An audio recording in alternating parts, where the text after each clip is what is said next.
આજે ખેડા જિલ્લા મધ્ય સહકારી બેંક એનું જે એજન્ડા છે નામ બાબતનો, તો શું એમાં ઠરાવ થયેલો છે ને હવે શું કયા નામથી એને આપણે પ્રયોજીશું? પહેલું તો ભારત દેશના ઇતિહાસની અંદર ખેડા એ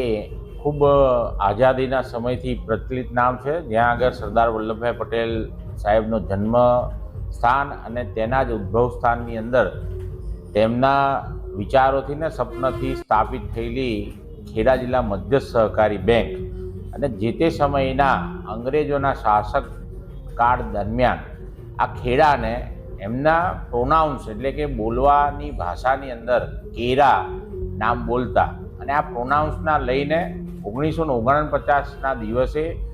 રિઝર્વ બેંક દ્વારા જે તે સમયે આની જ્યારે રજિસ્ટ્રેશન થયું ત્યારે કેરા અને હિન્દીમાં ખેડા આ બે જાતના એક જ બેંકના નામ જે 78 વર્ષ પછી આ બેંકના નિયામક મંડળે અને વિચારને ફલિત કર્યો અને એનું નામને આઝાદીના નામને લઈને જ્યારે ગુલામી સભર જે અંગ્રેજોના પ્રોનાઉન્સનું નામ કેરા હતું એવા નામનું કોઈ ગામ નહોતું અને જે આવનારી અત્યારની જે પેઢી છે તેને પણ આ નામથી વાકેફ નહોતા અને ઘણા બધા એવા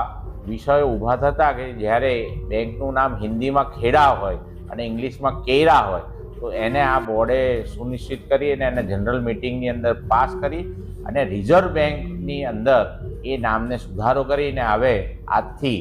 કેરાની જગ્યાએ Kheda district central cooperative bank KDCC bank આજથી જાહેર થયું. આપ સર્વેને આ બાબતથી હું વાકેફ કરું છું અને અભિનંદન પણ પાઠવું છું કે હવે એક જ નામ